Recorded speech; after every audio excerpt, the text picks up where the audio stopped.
Fala galera, Jesus Coffee, Douglas Gonçalves por aqui para mais um Copiando Jesus, nosso podcast toda quarta-feira.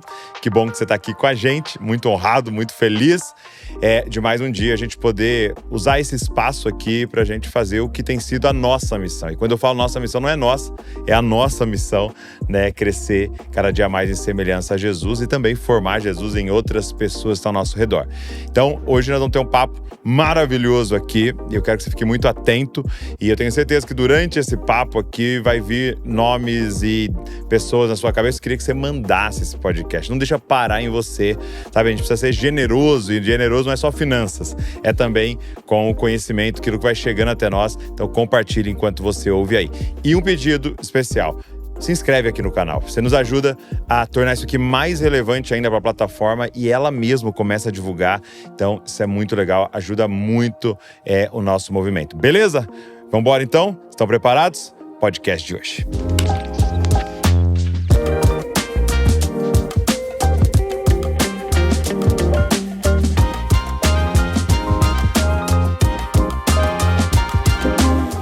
Se você lidera um ministério, uma igreja, tem algum projeto cristão, vale a pena você conhecer a Reveste.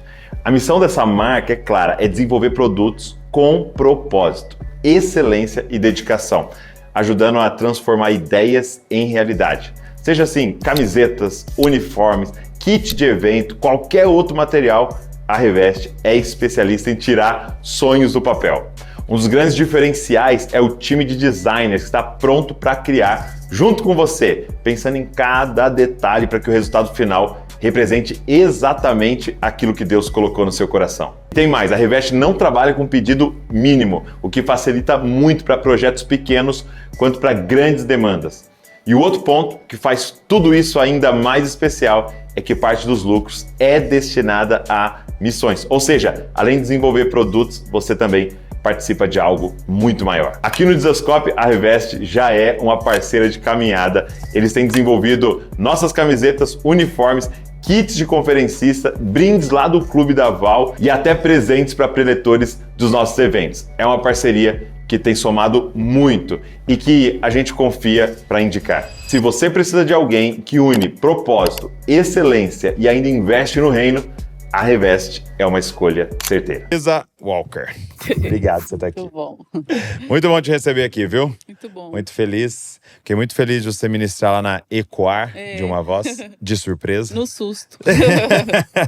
Mas é muito legal. E Elisa, eu gosto sempre de começar, quando a pessoa veio a primeira vez aqui no podcast, perguntando como é que é a sua história de Jesus te encontrando. Eu sei que você vem de uma família já de cristãos e muito intensos ali, mas como é que é a sua recordação do seu encontro com Jesus?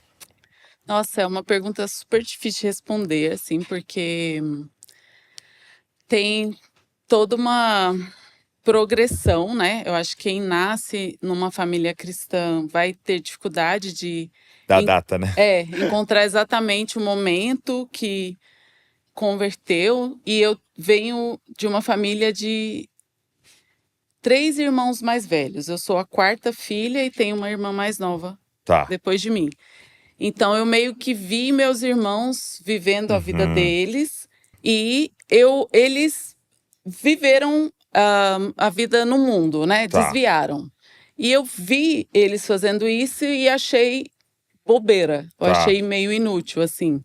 Então eu não cheguei a desviar, eu nunca fui atraída. Você teve um exemplo, assim, você não tá dando certo. Eu vi como inútil, assim. Então eu não tenho esse grande testemunho de conversão, onde eu fui pro pecado ou me entreguei às práticas do mundo, por causa do exemplo dos meus irmãos, né?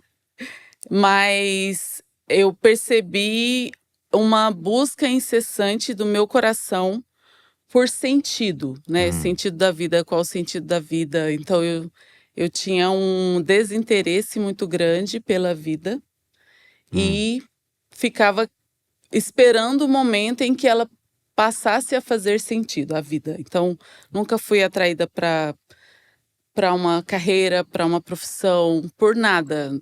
Então nada me atraía, ou seja, tinha uma melancolia, uma depressão. Então você não tinha, assim, sonhos? Falando, Não, um dia eu não, vou de ser, eu vou casar, de fazer, nada, eu nada. construir. Tudo eu achava inútil, assim. É mesmo? E Mas isso desde que idade você teria recordado? nunca quis nada. Então, Adolescente ali? sim, sim. Adolescência, principalmente, assim. Então, eu fiz o primeiro seminário teológico com 17 anos de idade. Também não vi sentido. Mesmo no seminário?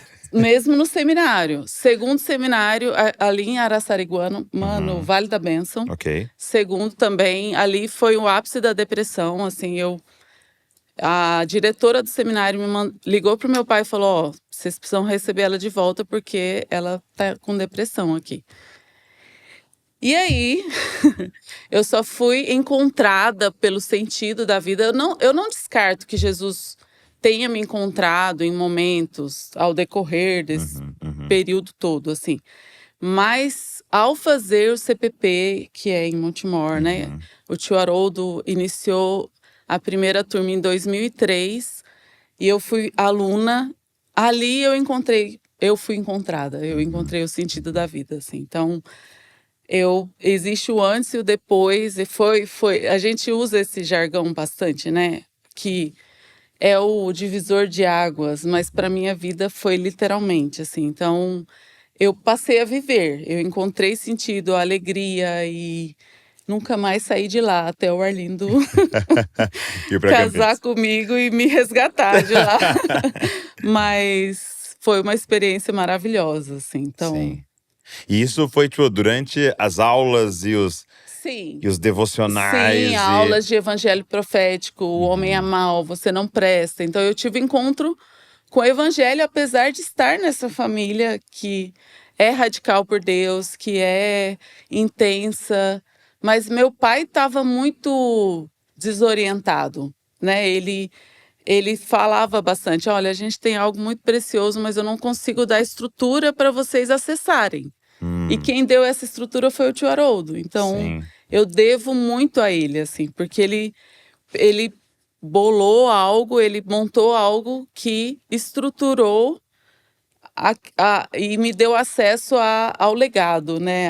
A coisa preciosa do evangelho que a família Sabe toda. uma coisa que eu fico às vezes pensando assim, que como vai sendo, é muito desafiador para os pais, né, e tal, que não conhecem nada, logicamente eles têm uma mega dificuldade em ensinar seus filhos qualquer coisa da palavra de Deus, tal, por sua ignorância. Sim. Mas existe um outro desafio de quem vai avançando, e até porque tem um dom e tá servindo a igreja, e você tá lá na frente em coisas tão profundas e complexas e Sim. tentando entender aquilo para Sim. ensinar, às vezes em seminário, para Sim. líderes e tal.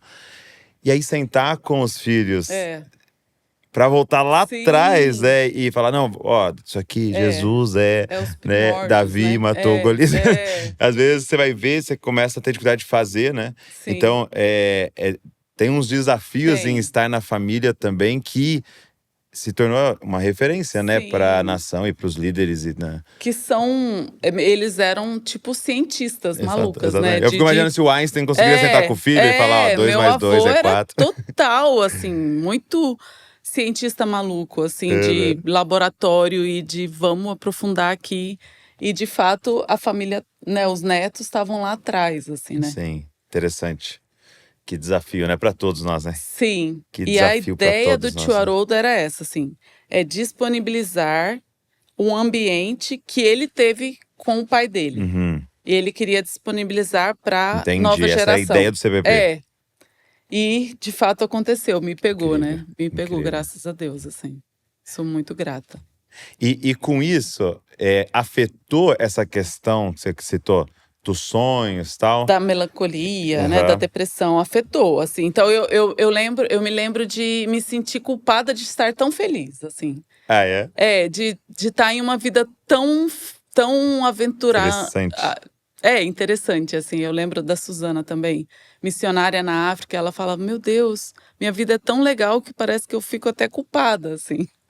Porque enquanto outros estão fazendo faculdade, estão numa rotina maçante, eu estou numa aventura com Deus. E o CPP não deixa de ser isso também, né? Então, ainda que eu não entrei numa rotina de faculdade, mas era uma rotina muito disciplinada, né? Sim. De horários muito rígidos e estudo muito Muito profundo, intenso, né? né? E você escreveu um livro aqui, né? Aham. Que vocês estão lançando recentemente. Alienados. Sim. Alienados, coloca aqui, ó. E o subtítulo dele é Como Cristo nos tira da ilusão e nos leva de volta à comunhão. É um tema muito forte, uma palavra muito forte, né? Até ela se tornou até pejorativa no sentido de você falar assim, pô, fulano é um alienado, Sim. né? Por que desse título? Esse título, ele veio de última hora. Uhum. Eu Tinha algum outro título? Tinha títulos que, por exemplo, muito próximos desse subtítulo. Então, eram longos e Aham. desinteressantes. Como todo mundo que está estudando, né? Sim. Título longo. Então, assim, você pega um livro e vê lá, como Cristo nos tira da ilusão e nos leva para a Exato. comunhão. Pô, ele expressa bem a ideia do livro, porém, ele não é tão interessante, a pessoa não fica instigada para lê-lo. Sim. Então, todos os títulos, eles giravam em torno algo próximo a esse subtítulo. De sair da ilusão. E aí, quem deu essa ideia na última hora foi o Eduardo, esposo da Eliana, Dudu. Uhum. que falou, olha, eu tive uma ideia maluca, vê o que vocês acham. Alienados. Mano, ele expressou, assim, porque ela traduz muito o resgate, né? Ele traduz muito de onde a gente quer tirar a pessoa. A gente quer tirar a pessoa desse estado de anestesia, de alienação, desconexão, né? E levar para conectar, assim, para acordar. A ideia Então, é essa. assim, e quais são, assim, hoje as principais... Porque você percebe de tempos em tempos, de sociedade em sociedade, né? E até com a sua experiência ali pastoral em Campinas, na Convergência, quais são as principais ilusões que o nosso tempo está vivendo hoje? Eu acho que não há nada novo Isso. debaixo do sol. Então, acredito que elas estão apenas mais agudas, né? Tem uma roupagem, um outro nome, mas é tudo a Sim. mesma coisa, né? Mas aquilo que Henry Nouwen vai falar lá do século XX é muito atual para a gente, né? As pessoas estão cheias e não realizadas, elas estão muito produtivas, muito voltadas para a produtividade, para ser útil, então o status de estar ocupado traz essa importância para a pessoa. Então ele está falando lá do século XX, mas hoje em dia está super aguçado. É como se fosse aumentando o volume, e aí você tem todas as consequências, né? Burnout, várias outras consequências mentais, assim. Mas a distração, né? Então, hoje eu acho que as duas coisas que a gente oscila é entre trabalho e distração. Ok. Então, você não tem o descanso. E aí, quando você vai descansar, você se distrai. E aí, você não descansa. E aí, você vai pro trabalho cansado. Então, vai Isso é muito real, né? Porque você está cansado e aí você vai assistir algo, você vai fazer. E é como se tipo, o cérebro vai continuar ativo, tendo que trabalhar. Sendo estimulado. Então, os seus interessante. olhos, os seus sentidos. Quais são os sentidos mais estimulados? Visão, audição. Visão, audição. Eu vou descansar. O que eu vou usar? Visão, audição. Então, não tem descanso. Você não encosta o pé na grama. Você não sente a natureza. Você não usa os outros sentidos, né? O tato, o olfato, o paladar. Então, você não dá uma relaxada. E aí... A Val tava contando, né? Ela acompanha lá um médico tal, não sei se era um médico ou uma médica. E aí ela tava numa conferência nos Estados Unidos com os maiores e tal, e pesquisas. E aí ela falou assim, a conclusão que eles chegaram é da importância de respirar. Uau. Meu Deus! Sim. A que ponto nós chegamos, Sim, cara, de que exato. eles estão fazendo as pesquisas de que se você respirar e prestar atenção. E como as pessoas perderam a capacidade de Sim. respirar, como a respiração do ser humano tá mais curta, e o que isso faz no cérebro e tal. E é loucura, né? É o Que básico. ponto nós chegamos, né? E aí o outro vai falar assim, a importância de beber água. E aí o outro vai falar a importância de dormir. Ir pro sol, né? Tomar e pôr sol. o pé no chão da terra. Você fala, cara, eu acho que os nossos bisavós iam Sim. olhar e falar, meu Deus. Gente, é sério essa conversa, sério né? que é isso? Isso é muito doido, né? Sim. E tudo isso por uma alienação, né? Uma ilusão. E a alienação no nosso tempo, ela se tornou muito mais palpável, literal, assim, Sim. né? Com o avanço da tecnologia. Sim. Tudo é possível estar completamente Sim. alienado, né? Quando a Apple lançou aquele último device deles lá, né? Aquele último aparelho deles de pôr no rosto, né?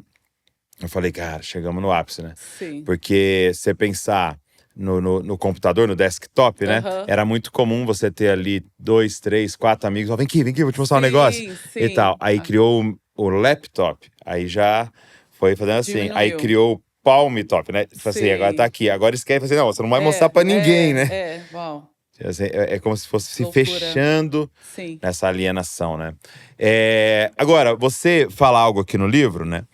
Que há em nós uma memória de um lar perdido, né? Que você vai chamar aqui de uma saudade do Éden, né?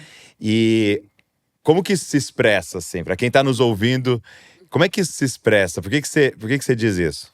Essa saudade, ela se expressa através...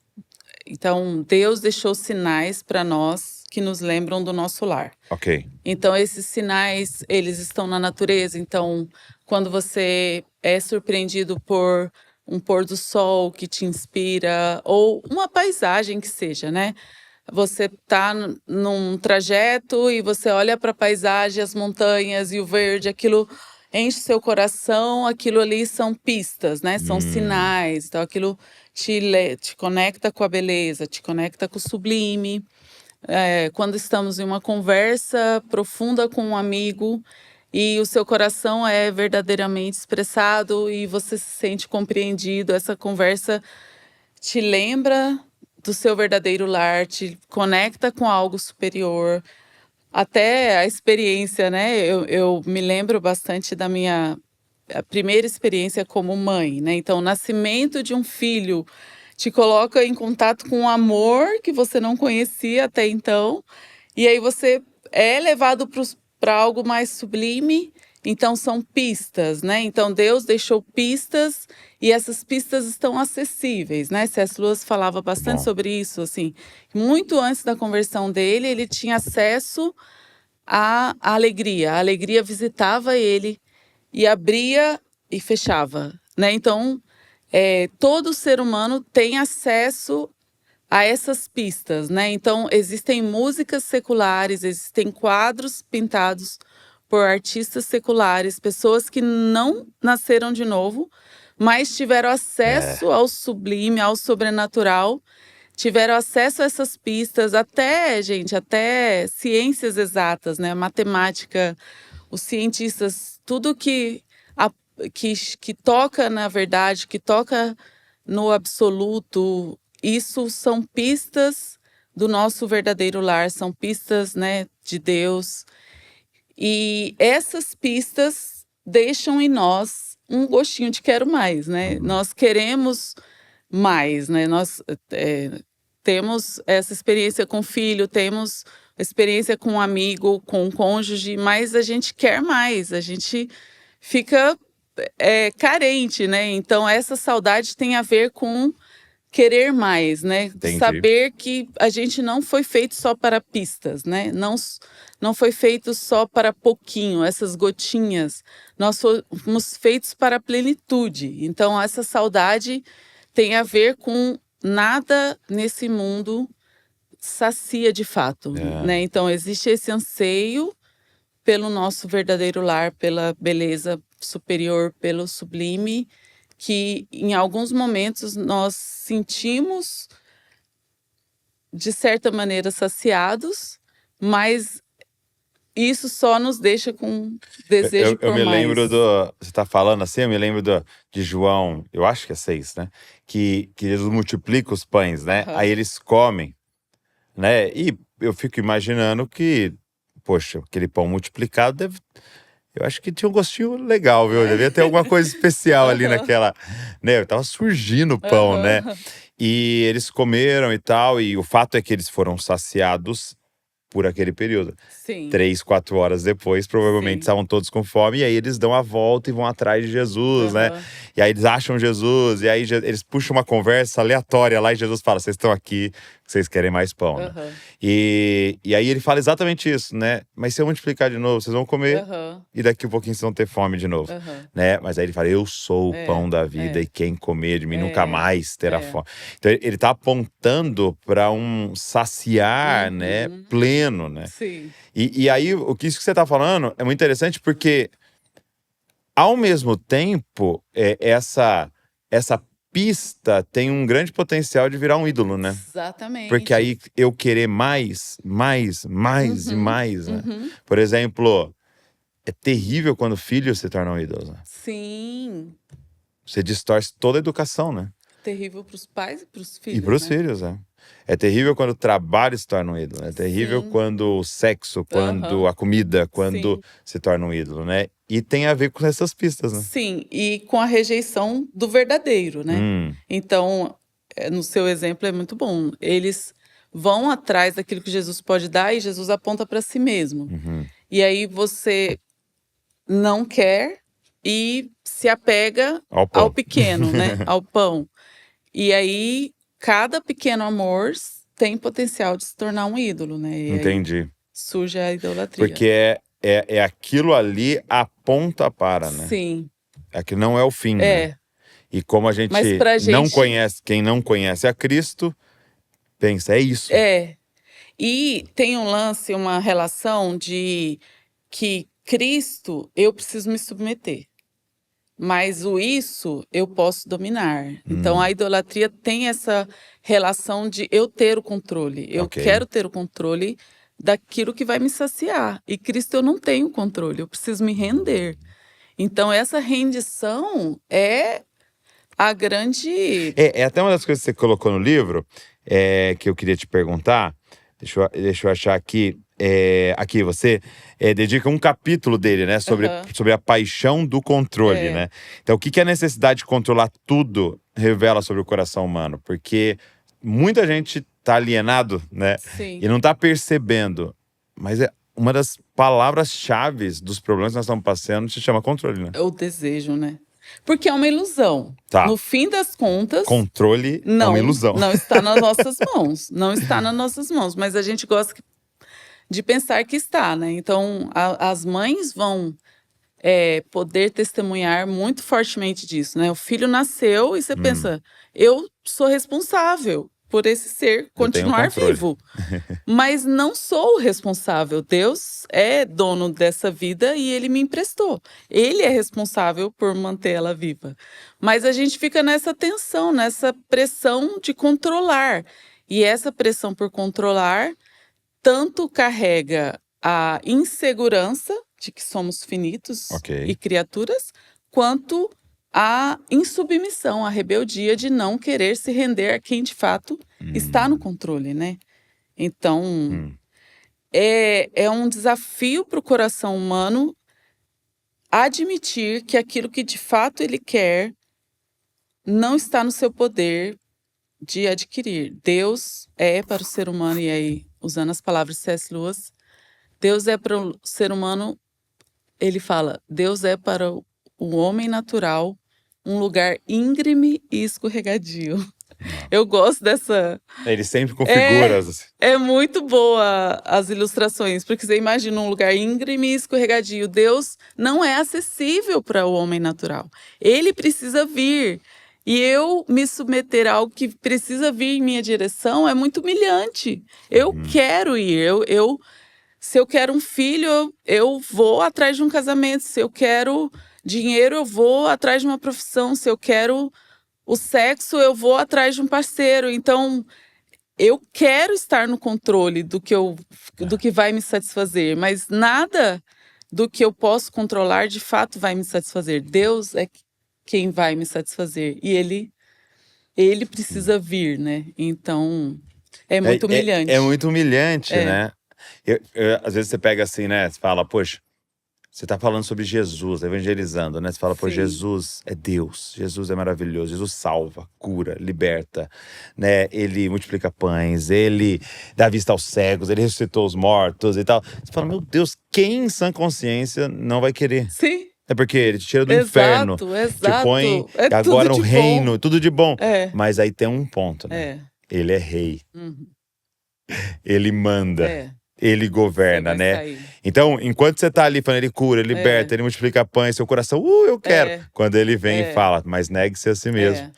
Toma a sua cruz. Sim. E siga-me, seu coração. Não. Aí a gente Entendeu? quer ficar em pé. Porque eu quero controlar, né? E a real é que esse é o pecado original, Sim. né? A serpente propondo isso, né? Fala você o que é bom e o que é mal, né? Seja você senhor da sua história, né? Governa você, né? E aí, hoje em dia, ela até fala, deixa, e ainda usa ele como amuleto para dar certo o que você quer, né? Sim. E quando a gente olha para a epidemia de doenças emocionais que nós estamos vivendo, essa paixão pelo controle tá bem na base ali, né? Porque a depressão, a ansiedade tem muito a ver com tô perdendo o controle, né? Que nunca tive. Sim. A vulnerabilidade é pavorosa, né? Sim. Mas é o caminho. Jesus está propondo esse caminho. Sermão do Monte é sobre isso, né? Mas a gente não quer este caminho de fraqueza, de vulnerabilidade. Nós queremos permanecer no controle. Ok. Agora, uma das questões que você trabalha no livro é essa ilusão de que pecado é só comportamento, né? E eu queria que você falasse um pouco sobre isso, né? Porque isso é assim, é libertador e revelador para a gente entender qual que é a nossa luta contra o pecado, né? Então, como que a queda não deformou só o que a gente faz, deformou o que a gente deseja, né? O que isso significa? Significa que nós não somos confiáveis. Então, a Poxa nossa vida. a nossa ótica está manchada. E isso é muito importante, a gente dar um passo para trás e pensar assim, eu nasci depois de Gênesis 3. O que eu posso confiar de mim mesmo? Então, a forma como nós olhamos para o pecado já é distorcida. Então, aos nossos olhos, o pecado é como se fosse algo bom, porém proibido. Então, existem várias frases, né? Tipo, se o pecado gostoso, não fosse bom, ninguém pecava. E aí todo mundo dá risada, né? Por quê? Porque no fundo todo mundo tá achando que o pecado é bom, que é algo que Deus quer pra ele, não sei, assim, né? O que passa na nossa cabeça, assim. Então, a tentação é um engano em si. Você estar tentado por algo já te deveria acender um alerta que você está já debaixo de uma névoa, de um engano, porque o pecado não é bom. Se ele não é bom, ele não deveria nos tentar. Então, quando a gente olha ali para a cena, né, de Gênesis 3, a serpente inicia o diálogo e ela levanta a ordem de Deus lá para o último volume, né? Ela fala, ele falou que você não pode comer de nenhuma árvore do jardim. Não foi isso que Deus falou. E aí ela já acende a desconfiança. Será que vai chegar a esse ponto? Interessante. Então já tem a raiz da desconfiança. E aí a Eva responde, a mulher responde, a serpente devolve uma afirmativa que não é verdadeira. E aí no versículo 6 vai dizer, então a mulher olhou para aquela árvore e ela era boa, era agradável, era atraente. Então o versículo 6 vem depois de todo esse diálogo. A conclusão de que o pecado é algo atraente é depois de todo um enredo de Satanás, né? De alienação, né? De ilusão. De distorção. Então já existe um engano que nos leva a pensar que o pecado é algo bom. Mas ao que a Bíblia vai dizer sobre o pecado, Jeremias 3, versículo, acho que 12, Deus vai falar assim, o meu povo cometeu 2 males, eles abandonaram a mim, eles abandonaram a mim, e aí ele fala até a fonte de água viva, né? manancial de águas vivas, a fonte de águas vivas, e cavaram para si cisternas rotas. Rachadas. Ou seja, essa é a dinâmica do pecado. Eu abandono algo que é prazeroso, abundante, inesgotável, e vou cavar cisternas rotas. O pecado, e aí é uma frase muito boa, que eu nunca abandonei essa frase, é maravilhosa, que é: o pecado é o clamor por sal vindo de alguém morrendo de sede. É tipo, exatamente isso. Peraí, vamos parar nessa aqui. Então, o pecado é o clamor por sal vindo de alguém morrendo de sede. Então, você está dizendo é que o pecado em si já é o desejo distorcido. Exato.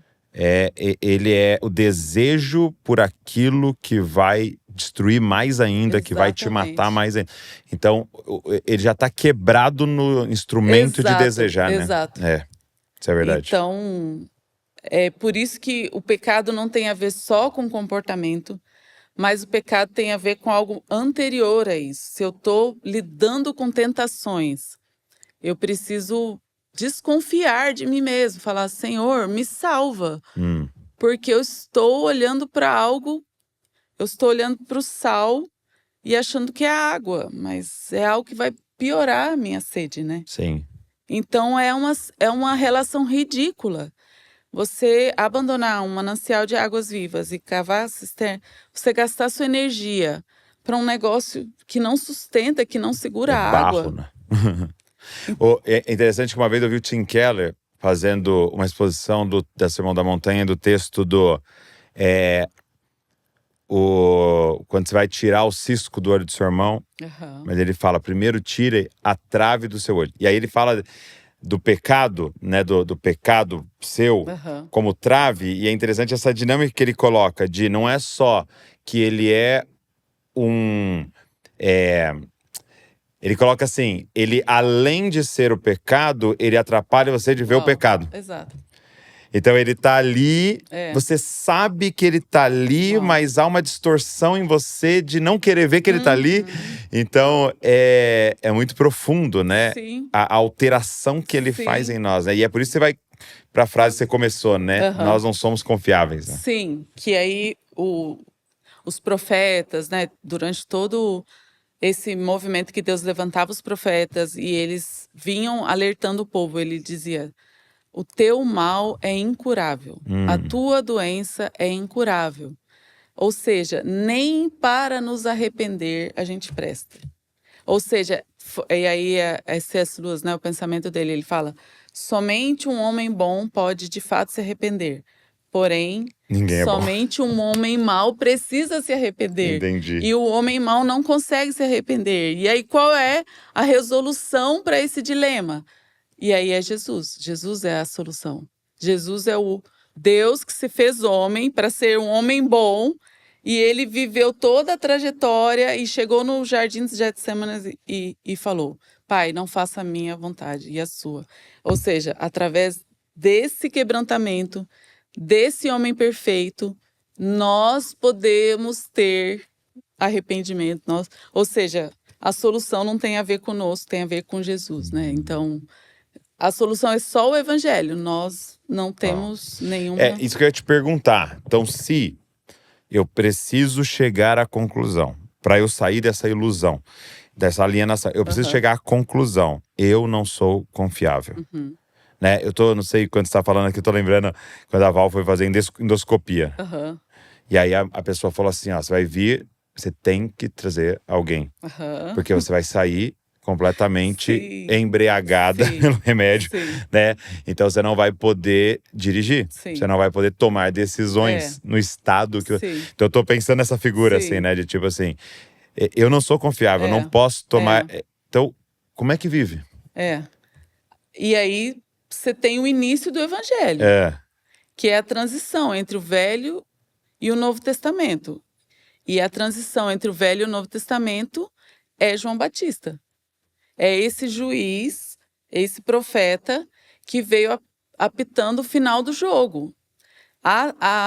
As tentativas, né? Hebreus vai dizer, a lei não aperfeiçoa ninguém, os sacrifícios não aperfeiçoam ninguém. Então, aquilo que você precisa fazer, tudo que você fizer é inútil. E aí você tem um juiz, você tem o profeta apitando o final do jogo, você não está mais na partida.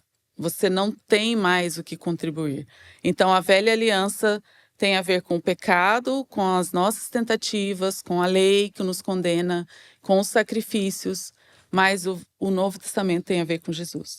Então, para você, a porta do Evangelho é o arrependimento, é você levantar a bandeira branca e dizer, eu não consigo. Interessante, porque essa frase, né? Eu não sou confiável. Eu não sou. Talvez seja uma das frases para arrependimento. Né? Sim. Eu não tenho mais como continuar governando a minha vida. Não sou eu mais quem vivo, né? E aí Jesus vai levantar a taça na ceia e dizer: este é o cálice da nova aliança no meu sangue. Tem a ver comigo.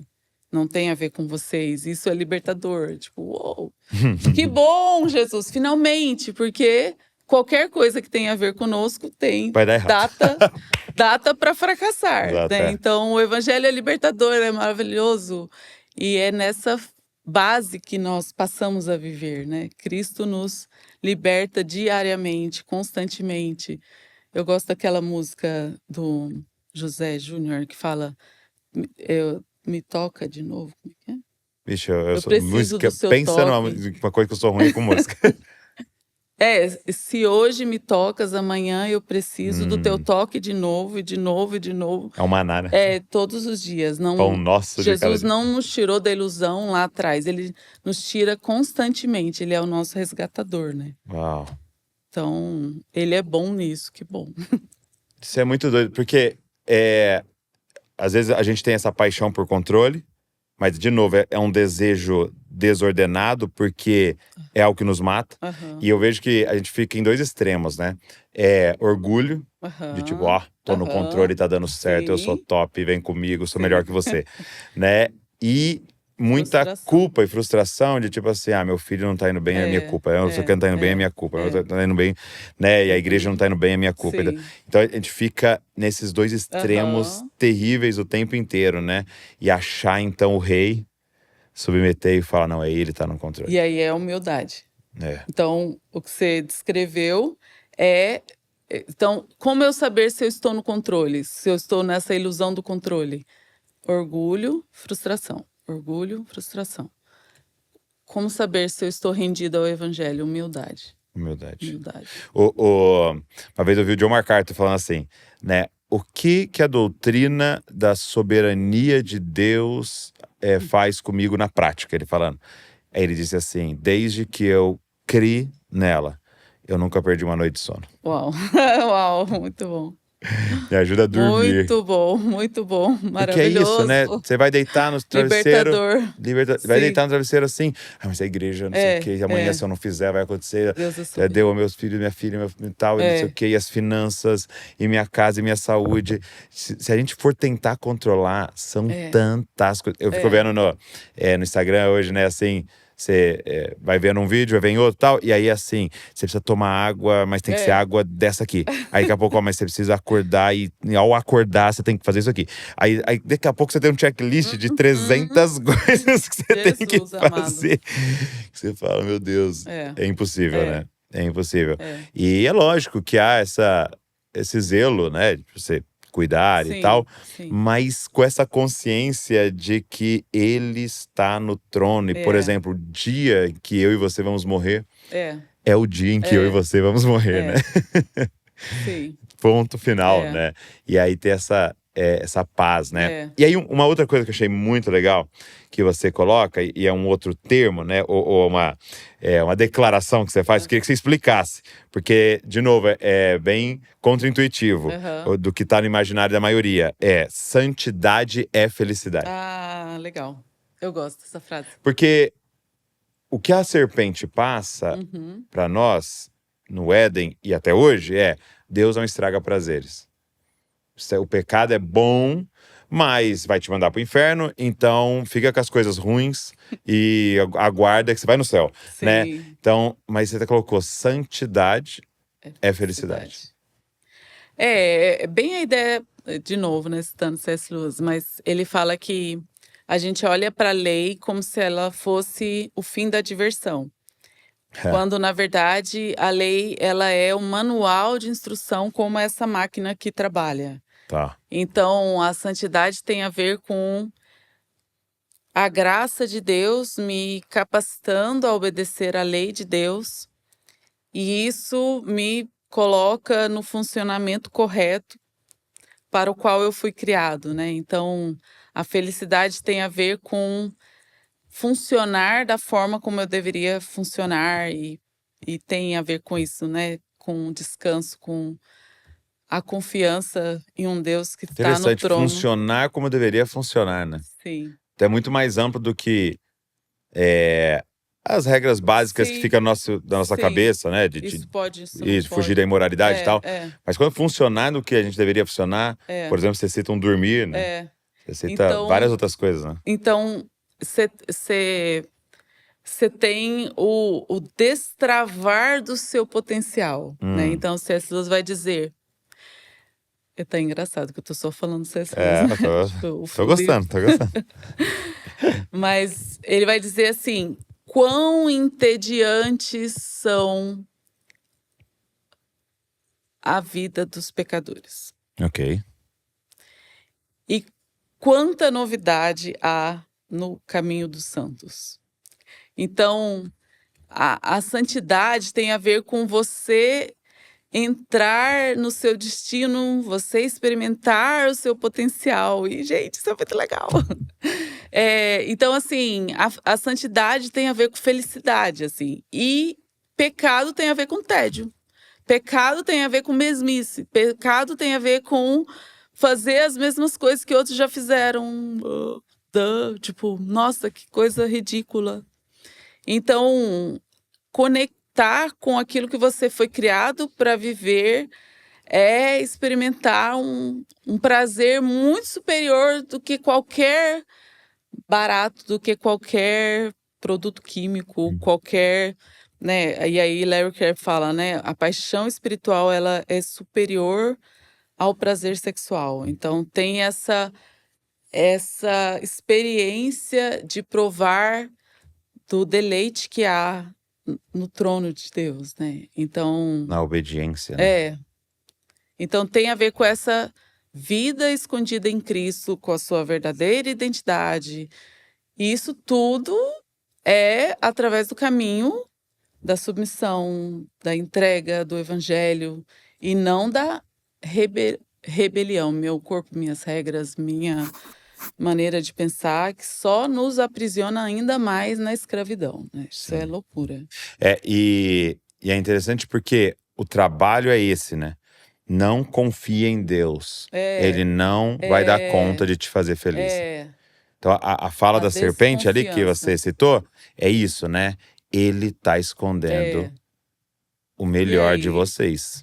A pulguinha foi colocada. Foi colocado. E é muito louco, e é doideira, né? Você pensar, e isso acontece com todos nós, né? A gente não tá.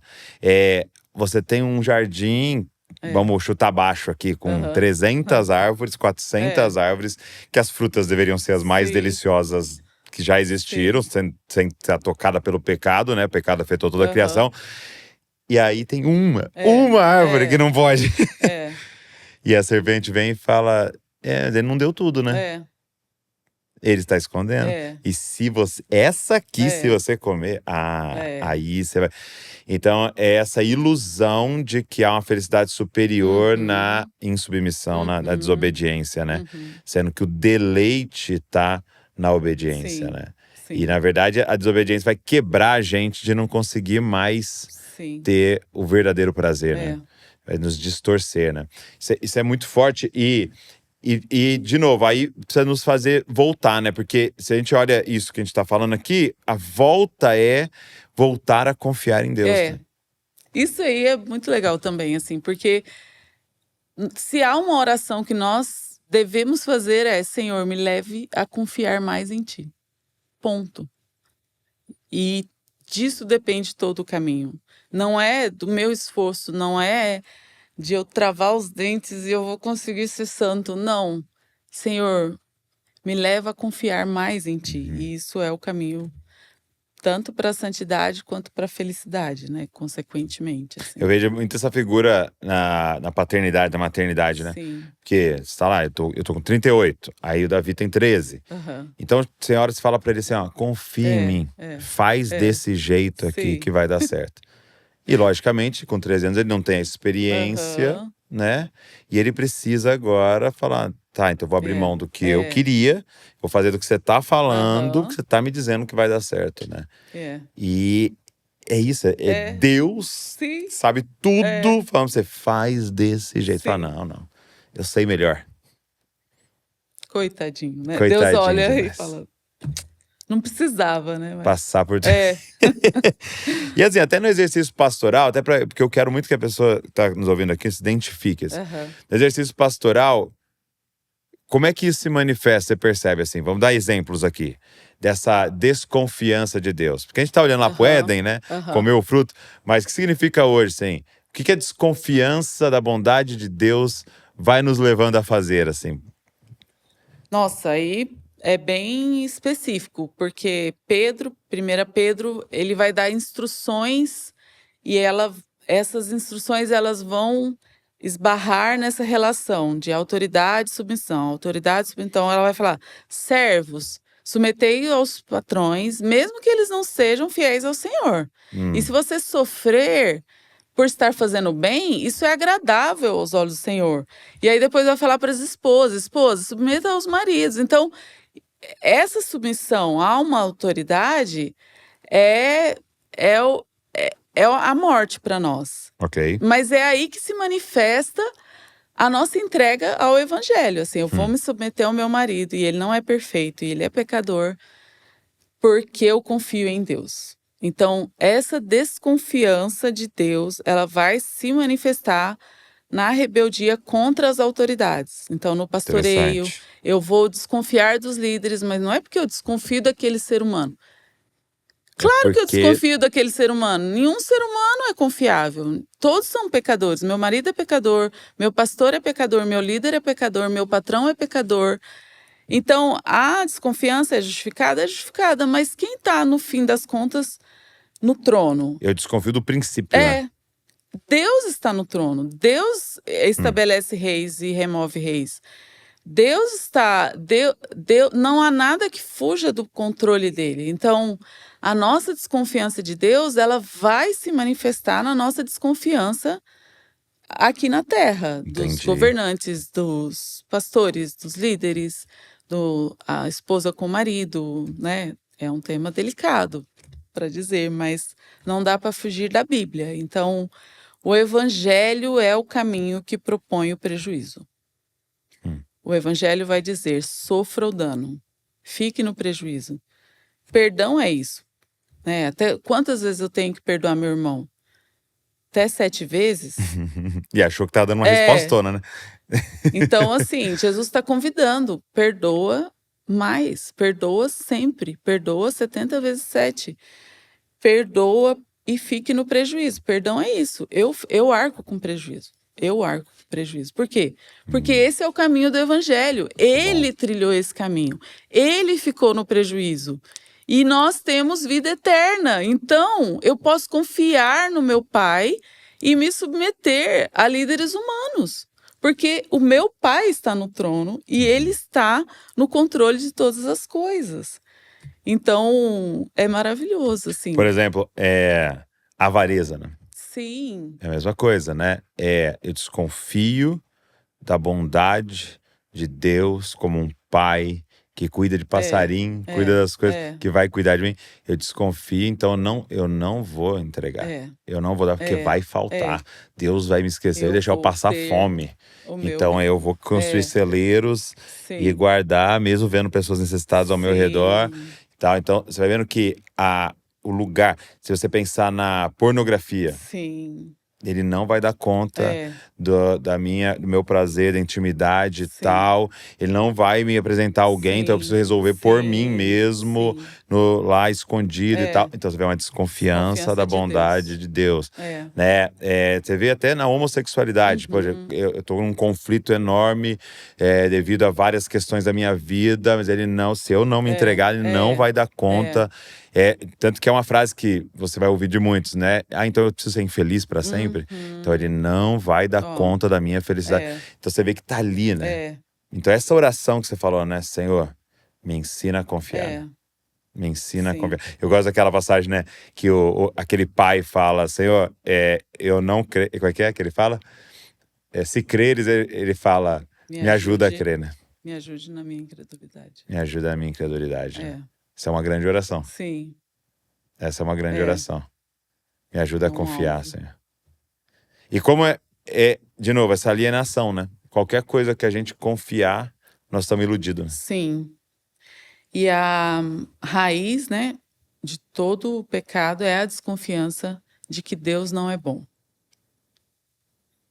Uau.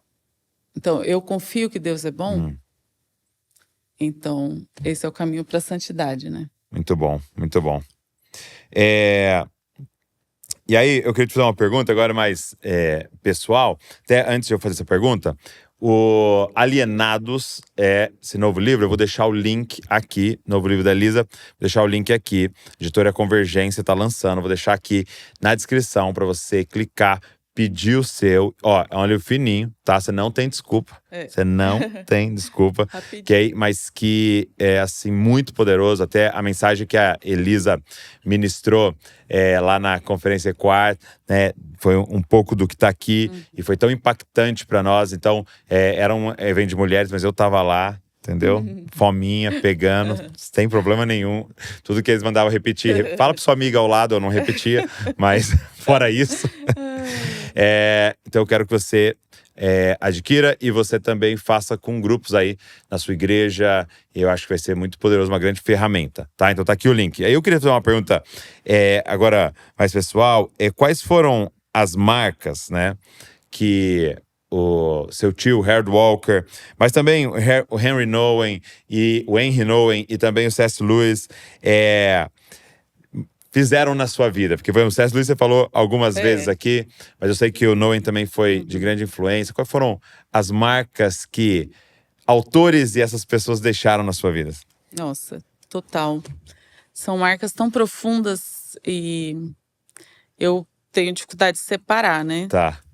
Mas meu tio Haroldo é uma impressão profunda no meu interior, assim, né? Então, existe essa constância que ele tinha, né? De disciplina e de fazer as mesmas coisas e de ir até o final com aquilo que ele começou, que me abençoou tanto, assim. Então, eu fui abençoada pela constância e a estrutura e principalmente pela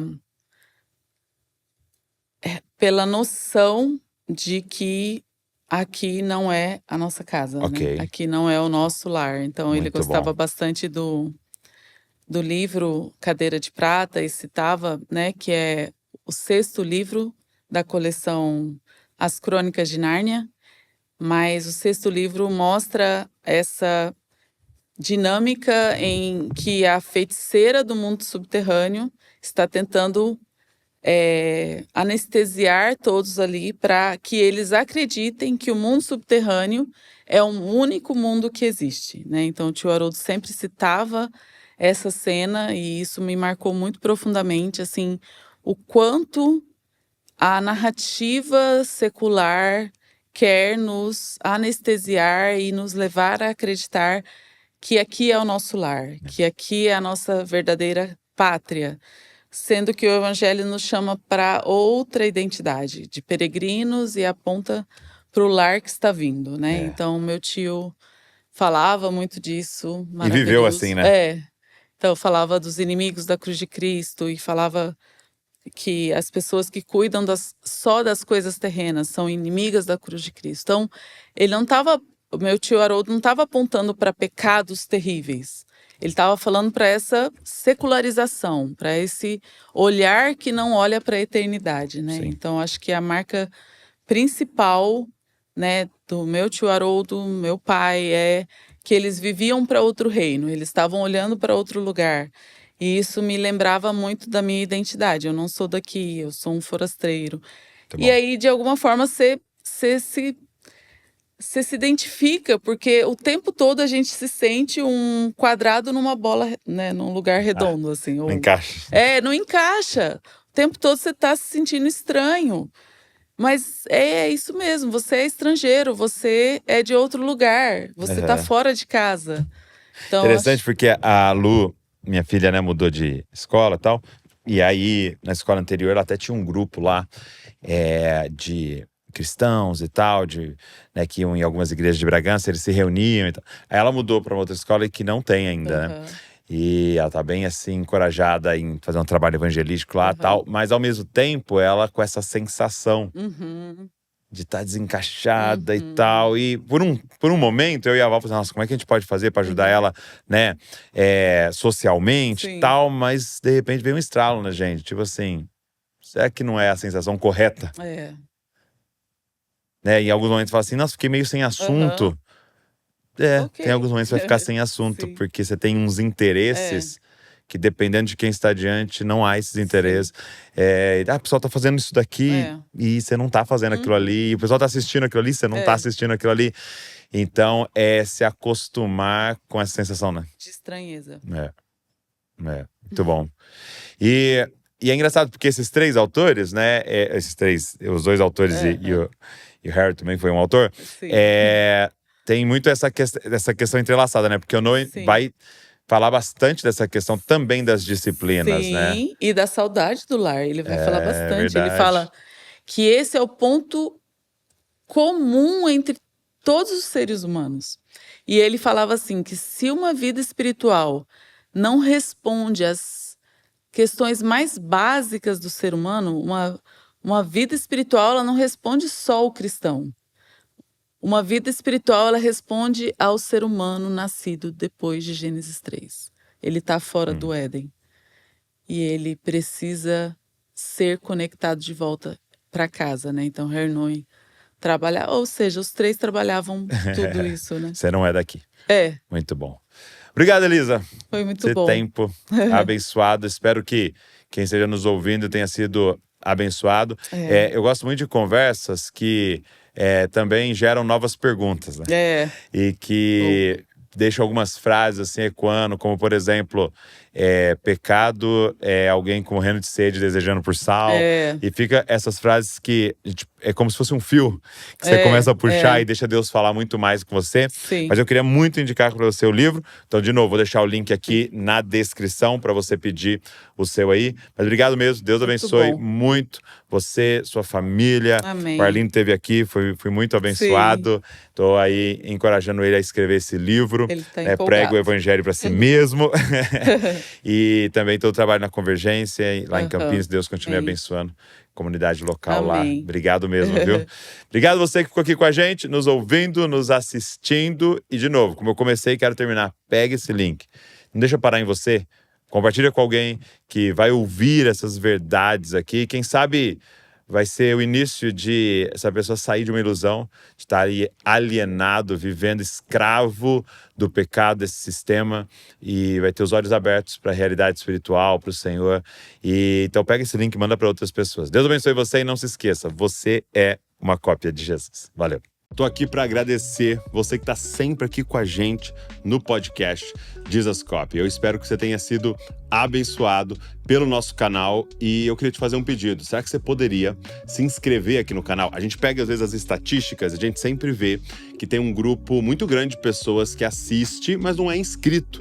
quando você se inscreve, é uma forma gratuita de você dizer, ó, isso aqui é relevante e nos ajudar a alcançar mais pessoas. É uma forma maravilhosa de agradecer se você é abençoado pelo movimento Jesuscope. Agora, tem mais uma forma de você poder abençoar tudo que está acontecendo aqui, é se tornando um membro aqui do canal Jesuscope, se tornando um Jesuscopes, né? E você pode, então, ser membro, você vai estar contribuindo financeiramente para toda a equipe que está por trás aqui trabalhando, produzindo conteúdo para mais pessoas se parecerem com Jesus. Então, se você pode fazer isso, vai estar abençoando muito o movimento Jesuscope. Então tá aqui, é só você clicar e se tornar um membro do nosso canal Jesuscope. Deus abençoe você.